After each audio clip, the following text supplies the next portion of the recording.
Let's talk about Queen Esther, her story. You know, we romanticize a little bit about Esther. Here she's just this lovely woman. She's so beautiful among the land that she selected and brought into this place of seemingly privilege. But the behind the scenes is pretty traumatic. And so what I think about this even in our lives, sometimes people will look at our lives and say, well, you have it all together. You have this, you have that. But they have no idea the behind the scenes and the costs it takes to be faithful in any moment. Right. Tell me about Esther. Esther. Oh, she was so young. She was so inexperienced. She didn't have a choice to be pulled into the king's harem. She didn't. She just went along trying to I'll just try to be invisible so no one will notice me. I mean, she was demure and she was just obliging all of these rituals to get her ready to be presented to the king, and it was so out of her realm of experience. And then to be sitting on the throne next to the king, and then to be in front of all this chaos and chaotic mess that was backstabbing and scheming, and here she is with no frame of reference for any of it. Right. You know, and it looked like it was something that really wasn't for her. And even people hunger for power. And she got a behind the scenes look at what the price of power is. Yeah. And it was not at all. Yeah. She would have never aspired for that position that she was put in. You're right. She would have never tried to.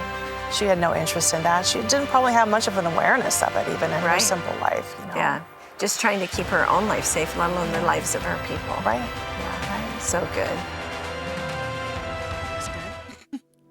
All right. Well, I'm looking forward to tonight. Lene has put so much work into this, and I mean, as you can tell, Esther's awesome.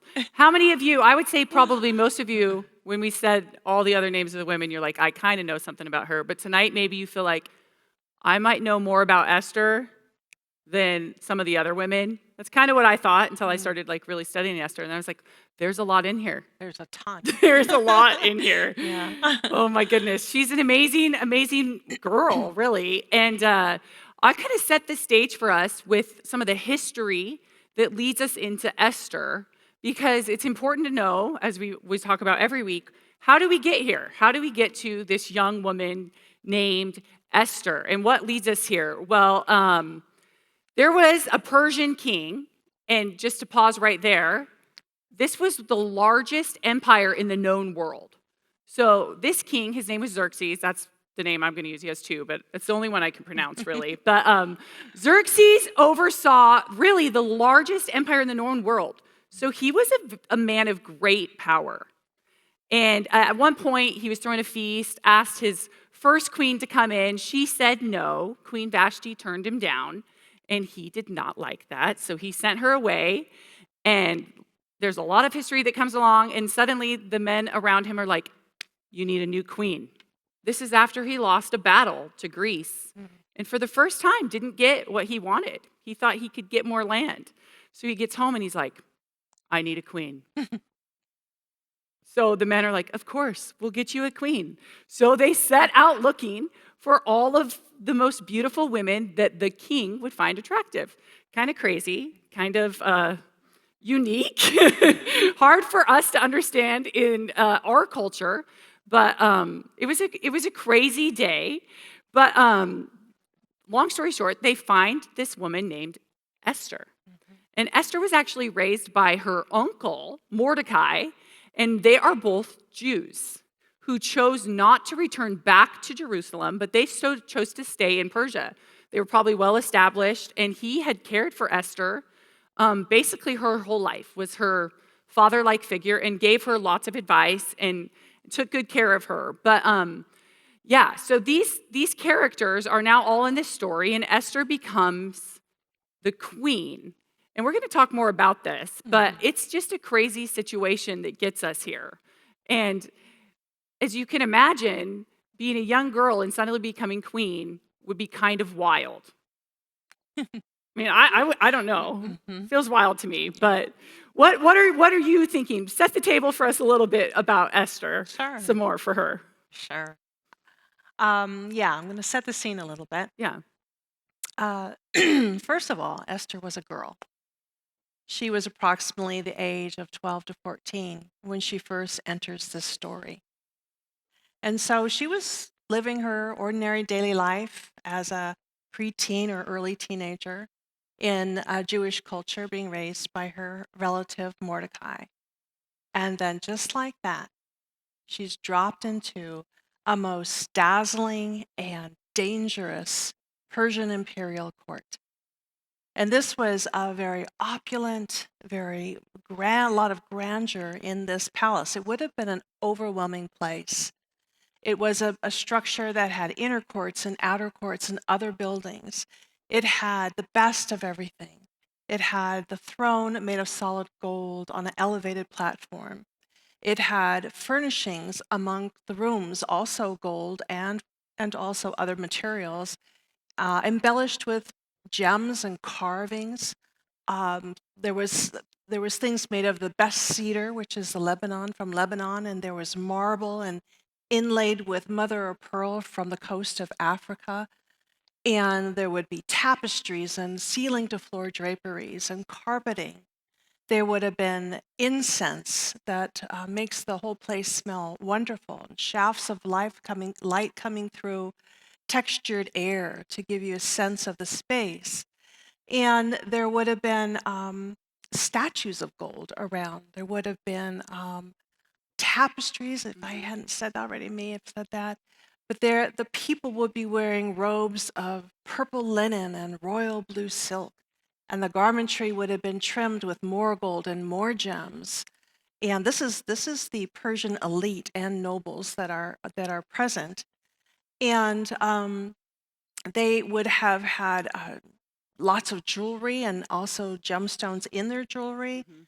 There was, glittering crowns with cut stones in the crowns, and there were additionally there was like exotic foods from everywhere, and these would have been eaten on silver plates and silver and gold goblets, and on and on. The opulence and the luxury would just never cease. So into this scene walks Esther, a girl who has been made queen, completely out of her realm. Did I say also this was a seat of corruption?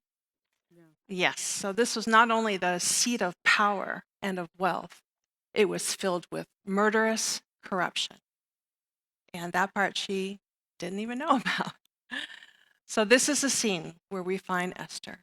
Yeah, and Xerxes himself was not necessarily a kind man. He was very prideful.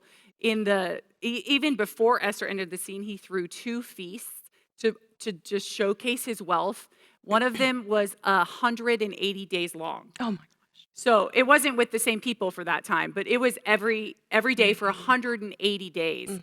And they even said that every single goblet he had was handmade, unique, and every and all of the like benches that they would lay on, everything was extravagant, extravagant, but mostly because he was so prideful. He was given the kingdom by his father, and then he kind of just took over this beautiful seat and just really didn't handle it well. He was kind of arrogant, is just to put it really nicely. Over the top, over the Yeah. top. He was very mean, most likely. I mean, that's my guess. But anyhow, he was not the nicest. No. But Esther, on the other hand, is probably the opposite of that. So what would you do? How would you describe Esther? Well, I think the first thing to how to describe her is to point out her courage. And this was her most defining characteristic. It began with courageous obedience and then led to courageous actions. She was obedient to the instructions of Mordecai. They agreed to hide her Jewish identity. She was obedient to tell the king of the assassination plot that Mordecai overheard was going to happen, which she did. She was obedient in accepting Mordecai's perspective on the way how she had even come into this position. And she obeyed him again when he urged her to approach the king unbidden, which could cost her her life, to beg for mercy for her people. Yeah. And she was very afraid. about all of it. Yeah. And what she's showing us is that courage doesn't mean there is no fear. Courage means that you act in spite of it. So she courageously chose to risk her young life to save the life of her people. And this act, this selfless act of courage, would become her legacy. Mhm. Yeah. She walked in a unique situation, and the Lord worked through her. Mhm. And we didn't talk about this at the beginning, but Esther is one of the few, actually, one of the few books that never mentions the name of God. Mhm. And so we read into that story, but why don't you talk a little bit about that, Yeah, just how the Lord was working? right. The other big character in the story is God, and it's God's providence. Yeah. And when we use this word, just so we're all clear, this means that God, as the power that is sustaining and guiding human destiny, that's providence, the governance over humanity. So we see him working behind the scenes in this story. Even though he's not mentioned, he's really present. And the structure, the literary structure, is so that we will look for him. Hmm. And we do. Once we look for him, we do see him. It wasn't Esther's will to seek out a significant role in the saving plan of God's people. It was God's will to make a unique role for Esther in his plan. She was God's hero that looked like a humble harem girl. She was God's brave crusader that looked like a beautiful queen. She may have been captive to the circumstances, but that's exactly what led to freedom for her people. And Esther's choice to submit herself to possibly die was the key to survival for them all. So here in this book, we see that there is an upper story and a lower story. And the upper story is God's sovereignty over all things, and the lower story is our human experience. Hmm. And so that's where we see God tucking himself in throughout the whole story. And one thing that Josh had said last Sunday, and I immediately thought of Esther, God creates a purpose in us that can only be fulfilled with him. And this is true for Esther too, that Yeah. God gave her a purpose that she couldn't do without him. Hmm. And we'll see more evidence of that as we continue through pointing some other things out about Esther. Yeah. Yeah. She was the whole story just points back to the Lord. Mhm. And the more you dive into it, and we really can't even give you 10% of what Esther's story is tonight, but the more you dive into it, the more truths you find about the Lord. And I'm in like a year-long study on Esther Oh right my now. gosh. And so it's been, I feel like I have so much knowledge, but I just can't get it all out. We'd Yeah. be here till tomorrow, but you know. But Esther was a wonderful girl. She had some traits, I think, that are important for us to look at as a woman. What do you Yeah. think the first one would be? First one would be humility. She showed a lot of humility, first towards Mordecai, and deferred to him and relied on his counsel. And Yeah. she trusted him. She needed to rely on his counsel. But, that's very understandable. There was respect there. He was her father. But she also showed humility and respect to others, even in places she didn't want to be. She showed compliance in the harem, which gained her favor from the head. Haggai is his name. She humbly completed the beauty rituals and the grooming process that lasted a whole year without complaining. Okay, and here's the reason it had to last a year is they wanted to make sure the women were not pregnant. Oh, And so they made the treatments last a long time because that way they would know if they had had a baby or not. Oh. It was over Oh, over that 9 way. months long. So I did not it was a understand big the deal. length And of as that. soon as the women were brought into the king's palace, they were put under the head of a eunuch. Mm-hmm, So that way they knew no one could mess around. mm-hmm, Just mm-hmm. interesting fact Yeah, there. Yeah. yeah. But And she was gracious to all of these people that she was yes, under. she was. Yeah. She was.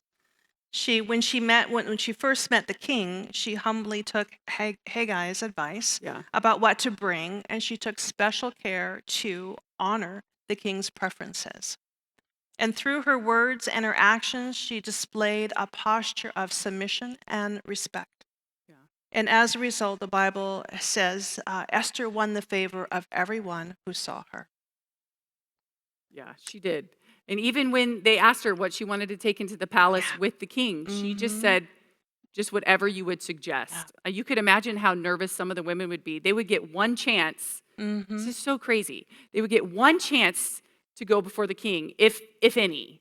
And so if he called you in, you would have one night with the Yeah. king. And Mhm. if he said yes to you, you would get a chance to come back again. Mhm. And if he said no, you would go to another part of the palace and you would become a concubine for the rest of your life, Mm. never to marry, never to leave the Mm. palace. Mm. So that's why this was such a frightening thing to Yeah. join, is like Mhm. you were going to be here forever, Right. like for the rest of your earthly life. So it was a really big deal. And Esther was just, I mean, it seemed like she was Right. just calm and humble and didn't Right. put herself forward. Right. She But didn't. She didn't. And most of the women would doll themselves up to the best of their ability. yeah, And they would just, I don't know what that means, lots of makeup, lots of, I have no clue. look over here, this twirly thing around my head. I don't know. But Esther said, I'm just going to go in as I am, unless you have something else I should take. Yeah, And that was her humility coming through. And she just, you know, she yeah. just walked forward. She was beautiful on the inside, but she was also Mm. beautiful on the outside. Yes, and that would be the next thing I want to talk about, because I don't know, a lot of you probably already know Esther was known for her beauty. Um, but, God had a purpose for it.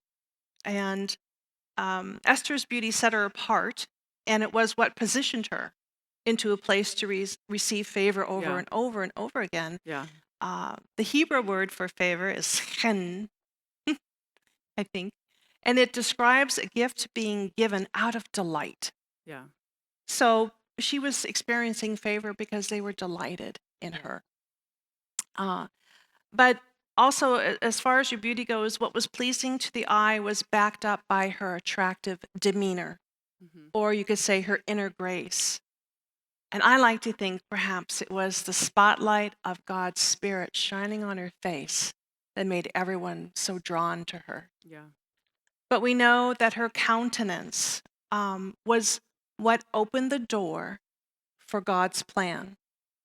So we see here that her beauty was God given and it had kingdom purpose. Yep. And it tells us all that God can use all of us as He designed us to be for His divine purposes. hmm And that it's not something that we boast about or hide, it's something that we walk out. We walk it out with Him. Right. And Mhm. I'd imagine, I mean, they had the largest empire when they were going out to find these women that would meet the king's taste. And there was probably other beautiful women. Mhm. I mean, of course there were, right? They knew exactly what the king was looking for. But because of Esther's inner beauty, because of that Yeah. grace that she carried, Mhm. she was set apart. And Yeah. I mean, these poor women, it was a difficult thing they had to go through. 12 months of treatments. It said that they would like scrub and scour their skin, Yep. that they would soak them in fragrance because they were actually very like pungent people because of how hot it was Mhm. and the clothing that they had to wear. So they had to help them become more beautiful. But you can just see the Lord's hand on Esther because she did the same as everyone else. Yet Yep. the Lord said, Mhm. you are here. Yep. You are here. And Right. so, I mean, just imagine though being back there, how scared it would be, what was going through her head and her heart and How her mind. foreign it all is. Yes. You wouldn't know whether to look this way, move that way, or kneel or And stand. her identity was still not yet known. Yeah. She was a Jew, but no one knew. They thought she was Persian.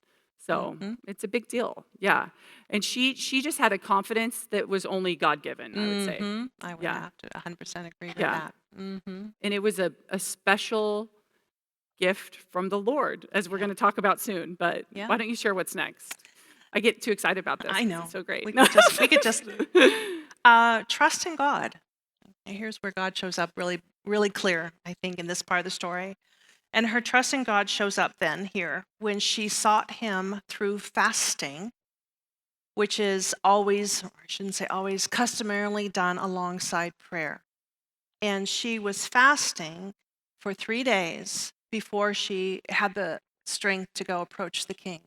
Approaching the king without being invited to approach him, the sentence for that is death. Yes. And so what she decided to do, and this was her idea instead of Mordecai's, was to have all of Israel fast and pray with her before she went to approach the king. And she even instructed Mordecai to go and make sure that that was done. So this is a little bit of a shift in Esther as a person. Instead of waiting for Mordecai to say, do this, do that, do this, we start to see this was her own idea. And she trusted that God's will would be shown to her during this fasting time when she was seeking him, and he would guide her forward. And sure enough, when the 3 days were done, she was ready to proceed, and she had the courage to execute the plan. Yeah, and the plan is kind of a crazy thing. So what had happened is Mordecai, her uncle, was in the gate. And there was a man named Haman who got some power, and it was instructed that you would bow before Haman. Well, Mordecai didn't want to bow before Haman because Haman was one of the ites, an Agagite, that was an arch rival to the Jewish culture. And so Haman's like, I'm not going to bow to him. He's my enemy. Well, Haman was also full of pride, one of the King Xerxes rulers, believe it or not, another prideful person, and was very, very upset when he found out that Mordecai wouldn't bow to him. And in doing so, Mordecai even revealed that he was a Jew. So Haman said, I'm going to talk to the king, and I'm going to get an edict issued where I'm going to destroy not just Mordecai, but every single Jew in the land of Persia. And so this is what happened before Esther had to go to the king. And she was like, so Mordecai and her started sending messages. And finally, Esther's like, I know what we're going to do. And that's exactly what she did. She showed her trust in God. She prayed and called the country to fast. And it was a terribly scary moment. Oh, it was just... I mean, not only was her life at risk, but she had now heard that the whole tribe of Israel that was living in Persia would be destroyed on a future date. And so... And not just the men, mother, everyone, children, everyone, elders. Yeah. And so it was a very scary time for the Jewish people. And it was... they had to trust in the Lord. Yeah. They had to trust in the Lord, but Esther really led the way in that and said, okay, I'm gonna shift my attitude and my perspective, because most likely she had heard the stories of the generations before her about how God had moved on their behalf, rescued them from Pharaoh, got them out. And Esther was probably standing on some of the truths that she'd heard as a young girl, but now she had to put them into practice and say, whole different thing. Okay. I mean, and she's still young. She's still very young. She's probably not even 20 yet. No. Yeah. The whole course of the book of Esther happens in about like a 4.5 to 5 year span. So, and she had that first year in the harem getting ready. So if she came out and she was 13, that's only 5 years later when she is at the end of the story. And you can do the math, could be around that. She could have been 17 when she was at the end of the story. We'll get to what she does at the end. Yeah. But she was still a teenager or a very young adult at best. Yeah. So here Esther is. She's approached the king. They fasted and prayed. And then what takes place? What happens because of Esther? What does the Lord give her? What does the Lord give her? Yeah. I think that she was a woman of what? Oh, you mean what characteristic? Yeah. I'm sorry, I'm thinking, did he give her something? No. I missed that part. I think he gave her wisdom. Yes. Yeah. And he did give her wisdom, because I don't know about you, but I don't know very many young teenagers that I would call wise. But this is how Esther is identified in the story. Yes, it's a very interesting point. It was after the 3 days. I'm going to talk about after the 3 days, after her brave approach to the king, which was successful. We see some changes continue in her. Yeah. And she starts to assert herself in the planning and strategy of her next moves, instead of, again, going to Mordecai and asking him for his advice. And she carefully crafted her steps and demonstrated strategic thinking and ingenuity as she orchestrated a series of events. And I'm talking about, she threw banquet number 1, what happened in between the banquets, banquet number 2, and following. And this was a very orchestrated amount of interaction and Yeah. I hope you'll maybe share a Yeah. little bit more about that. Yeah. But she demonstrated the calm that comes from trusting God's timing Yeah. and faithfulness in waiting for the right moment to act in just the right way. Yeah. Yeah. Yeah. We're going to talk more about that, but she was obviously had sought the Lord Yeah. and he gave her exactly Right. what she needed. And we get to see it. And we get to see it happening to her in front of our eyes, this change in her and this maturing that God is doing in her. Yeah. Later, we see that she decides herself to make a second plea to the king, unbidden again, which results positively again in her favor, that both she and Mordecai receive permission from the king to together write out the decrees themselves, actually authoring a royal edict that he then signed that would save their people. Yeah. And then the last thing that we see in chapter 9, there are only 10 chapters, chapter 9:32, it was Esther's decree, which she wrote in full authority, that established the regulations around the celebration of Purim, which was a celebration of the saving Yeah. of the Israel people. Yep. And I do want to recognize that Mordecai also did sign that edict, but it was because she wrote it and she signed it that gave it its weight. So it's almost as if she was becoming queen before our eyes a Yeah. bit. But Yeah. of course, we are seeing God's hand throughout all of this. And we know that whoever is faithful in little is faithful in much. And I Right. think that she Right. demonstrated that. And even as she matured, we know she still wasn't very old. But she possessed wisdom and knowledge Yeah. and confidence beyond her years. Yeah. And I think this is evidence of the upper story connecting then Yeah. to the lower story. I love that. I Yeah. love that. And we're going to talk more, but Esther's name even has significance. Can you yeah. talk to us about her Mhm. name and the meaning behind it? Yeah. Esther, as she was known in Persia, Esther is her Persian name, she was given the name Hadassah at birth, which means myrtle.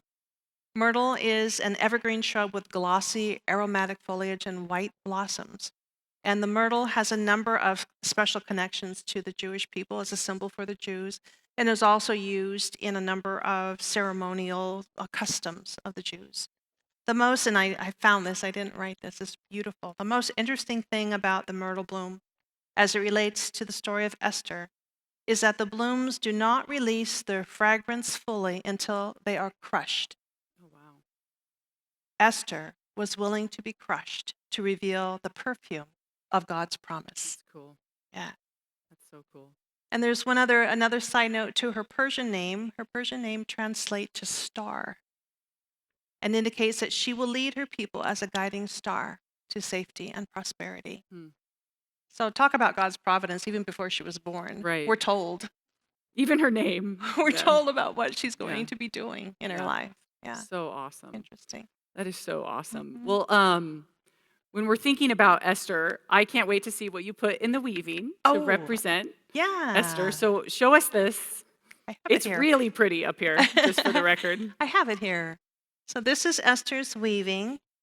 You see different shades of purple in this. The royal purple is really more of a red purple. And then there's also the bluer tint too. So they're both woven into here. And then my favorite, and there's a little bit, they're gold color and some gold metallic running through here as well. And down here, we see some paper. And this is, I found an ancient document. I can't tell you it's an edict, but it's in Hebrew, old ancient Hebrew. Printed that on some paper and squished it all up, made it soft, and now these edicts are woven into this weaving, Of representing. course she did. That's amazing. There were so many edicts in this story. I had to figure out a way. That- But yeah, That is so so awesome. that's her weaving. Okay, yeah. and The touchstone. yes, I'll reach it. Oh, Oh, you and your maybe. long arms, you Yeah. can. Thank you. So I really wanted to give you gold, but I couldn't afford it. Neither could Eastridge. Yeah, I did actually have my husband calculate if this was really gold. Oh, I'm always asking him to do math for me. And if this was really gold, how much would it go for today? And I'm always asking him to do one kind of measurement system and translate it into a different kind of measurement system that they don't relate at all. That's me. And so he finally figured out that this would go for $500, this little piece. Wow. Yeah. Just pretend, guys. Just pretend. This is symbolic. So this is symbolic. This is a glass golden pebble. This is symbolic of what would have been a part of her crown. These pieces that are flat on the back and round are called cabochons in jewelry making, and they're so that you put them into something. So that's what the touchstone is for. It's symbolizing the gold of Esther inside and out. That is so great. I love that.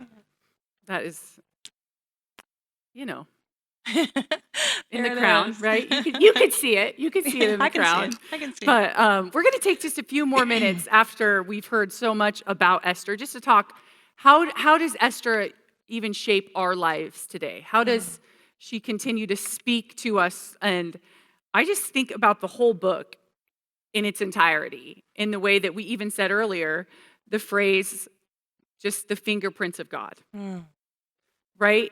And the more you study this book, which I challenge you to do, you can even go on YouTube and watch some of the Bible Project videos. They're just way too long to play here tonight. But it's an incredible picture of the way God is always working. Yeah. He's always working. And it's like the song Waymaker, right? Even when I can't see it, he's working. But I want to read to us out of Psalm 115:3. It says this: "Our God is in the heavens, and he does what he pleases."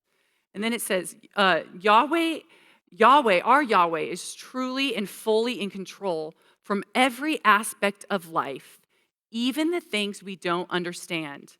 But in Esther, we see his sovereignty. We see this playing out as she becomes queen, as even Xerxes disposes of his first queen so that she can. We see it playing out all throughout this story that he uses the normal things of life. Now, granted, this is a palace life, so it's a little obscure. But how does he use the normal situations in life? All right, they were just sending messages to each other, Mordecai and Esther, through a messenger, like in the same way we would text each other and helping each other out. But the Lord was using it. He was using every moment. But I think when I think about the story, I think my favorite moment of Esther's, or the Lord using Esther, is in the moment when the king held his scepter. She went in and he says, "What do you need?" And she said, "Oh, I would love to have a banquet with you and Haman." So she throws the first banquet, like Lene already said. And so they eat. And then she just knows, because she's been fasting and praying, she knows that the time is right. She says, "Well, come back again tomorrow." And during this moment in the night, the king, Xerxes, he goes home, home across the palace, wherever home is. It might not have been with Esther. Like they could have, they most likely were not together. Right. And he can't sleep. So he has insomnia. So the Lord is even working in the king's sleep. So he gets insomnia, and he calls for his people to come read him the past history of the kingdom. Okay. First of all, I'm not doing that when I can't sleep, but maybe I should try it and I would sleep. Maybe he's like, "This will be so boring, I will sleep." But while they're reading this history to him, this is just so crazy. They're reading this history, and they read a section of scripture history where at the beginning of Esther's reign, Mordecai had overheard a plot of these two men to overthrow King Xerxes. He reported it, they investigated it, and they took care of these two men. Well, they're reading this to the king, and suddenly the king is like, "Oh my goodness, I never honored Mordecai for this." So, this is just the craziest day of life in the history of this palace, I'd imagine. So the king is like, "We got to take care of this guy. We got to honor him." So he says to Haman the next morning, "What would you do to someone that has just shown you great honor and done everything for you?" And Haman, thinking it's about himself, was like, "Well, I would elevate him, whatever, ride him through the city, have people praise him." And so the king says to Haman, "Great, go do that for Mordecai." And And Mordecai's like, okay. So he gets on the horse and Haman has to parade him through the town. Like, wasn't it so great of Esther to wait just to see that moment happen? But Haman is the one that tried to kill Mordecai. I mean, this is just pretty crazy. So anyhow, so Esther waits. She waits one day, and then that night they come back or whatever, the next night, and they have their second feast. Haman, Xerxes, and Esther.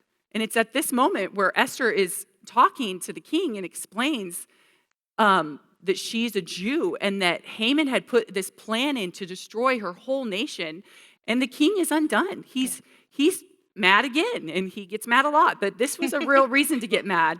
And in turn, as Lynn already said, the story shifts, and she writes an edict, and the people are saved, and Haman gets the treatment that he had called for the Jews. Ironic. Like, okay, it really is a great story, Yeah. but it's all true, and I it's all know. because of the Lord just working through these details. And so I was just thinking about it, and I was like, sometimes we miss the way the Lord is working in our lives. We get too busy. We might get so bogged down with all the things that are going poorly or with things that are messed up and things that we're thinking about that we're missing the way God is moving. But I would say they probably didn't put all this together till the story was over, right? Like, it took a little bit of time. But don't forget to stop and to look back and to say, okay, God, where were your fingerprints? Because God's sovereignty is everywhere. And when we look for his sovereignty, when we see his sovereignty, it's just such a gift to see the way that he is orchestrating pieces of our lives together. And so that was one of my favorite moments of Esther. Just what an incredible thing to see his fingerprints. You know that song they play on the radio? I don't love it, but it's like, I can see the fingerprints of God. Maybe it's really old. I don't know, but it's stuck in my head this whole time. But it's true. We should be looking for his fingerprints. And so don't be afraid to do that. Even to journal, to take notes and to say, Lord, that was you there. That's why you had me go to lunch with my coworker, or that's why you put my kid in this teacher's class, or that's why I'm in this small group table, right? Like it's not a coincidence. Right. And I think that's what we see through this story. Right, It's just not a coincidence. Right. The upper layer meets the lower layer of our lives as well. And so where is the Lord doing that for you? But I think we would be amiss to not actually talk about the most famous line of Esther. So before, we're going to backtrack, pardon me, but before Esther goes to the king, Mordecai is encouraging Esther. And he says, perhaps you have been placed here for such a time as this. And she's like, oh, well, maybe it's true. And after giving it thought and prayer, she says, if I perish, I perish. Those are really big words. I mean, that is a huge thing to say. It's not just saying, whatever, if I fall down, I fall down. This is like, if I die, I die. That is how strongly she believed that she was supposed to do this. And I think in American culture, it's hard for us to sometimes even think about this. We're sometimes afraid to go, if I'm embarrassed, I'm embarrassed, right? Or maybe we need to be more like, if I'm embarrassed, I'm embarrassed. Or if I'm unashamed to say this, then I better be unashamed to say it and go out and do it, right? What is the Lord asking you to do? Where has he placed you in your life for such a time as this? Even in Scripture, time and time again, the Lord talks about giving us courage for the days at hand. In Deuteronomy 31, it says this, be strong and courageous. Do not be afraid or terrified, for the Lord goes before you. Second, Joshua 1:7, be strong and courageous, right? Be careful to obey all the laws of my servant Moses. Do not turn to the left or to the right, that you may be successful wherever you go. First Chronicles says it. Again, be strong and courageous. Psalm 27:14 says, wait on the Lord, which is what Esther did. Be of good courage, and he will strengthen your heart. I say on the Lord, wait on the Lord. Let your heart take courage and wait for the Lord. And we've talked about this almost with every woman. But oftentimes to say these lines, if I perish, I perish, means that we have to go against what culture is telling us, that we have to go against societal norms, that we have to be willing to stand up for what we know is true and right. And it is worth it. Yeah. If I perish, I perish. We have to stand for what we know is true. So I wrote this. We might not always be called to show courage in maybe a history-altering moment, but Jesus taught us that the faithfulness begins in the small things, and that we can show the same courage of Esther in much smaller ways by refusing to compromise on obedience to God's laws and continually rejecting the sinful ways of society around us. So sometimes courage isn't standing up in the face of something, but it's even just removing ourselves away and saying, I got to do this. I got to do this. So that's kind of my heart for you tonight, is to remember, if I perish, I perish. If I'm embarrassed, I'm embarrassed. So be it, right? But it's worth it. It's worth it. So we're going to end with Lene's letter to, from Esther. From Esther. So take a listen. To you all. Dear friend, I was young when my parents passed away, and my older relative took me in as his own daughter. We were living in Persia for a number of years when my life took a drastic turn. Upon a royal edict, I was taken from my home and put into the king's harem to be considered for the role of the next queen. As Jews, we could do nothing to stop it. I knew enough to hide my nationality, and I tried not to draw attention. I went along with every silly beauty regimen, silently obeyed, and remained demure in every way. I could not believe it when the king chose me to be queen. Why me? From the throne, I sat shocked as I witnessed a series of terrible conflicts between court officers, nobles, and my cousin Mordecai. The result was a coerced royal decree for the destruction of all of our people. Mordecai asked me to plead mercy to the king on behalf of our people, but I knew I could be put to death for such an approach. I was beyond terrified. Then Mordecai said something that changed everything. Who knows but that you have come to your royal position for such a time as this? That moment, I knew I had purpose, and I knew in my heart that I had to act. After prayer and fasting by us all, a plan came to my mind. It would take courage, strength beyond my own, but with the Lord's help, I moved forward. I would reveal who I was and who my people were, and I would plead to the king with every part of my heart. If I die, I die. What happened next was nothing short of a miracle. The king listened with empathy and responded drastically in my favor. Very quickly, his actions brought the reversal of my people's persecution, blocked our destruction, and in the end, every enemy of Israel was overcome. On top of that, Mordecai, myself, and all the Jews were elevated to a position of respect and honor. It was unbelievable. All of Israel celebrated God with great joy and gladness throughout the land. What I would want you to know is this: you have a purpose, a time, and a place that is uniquely yours. Don't let your fear stop you from your destiny.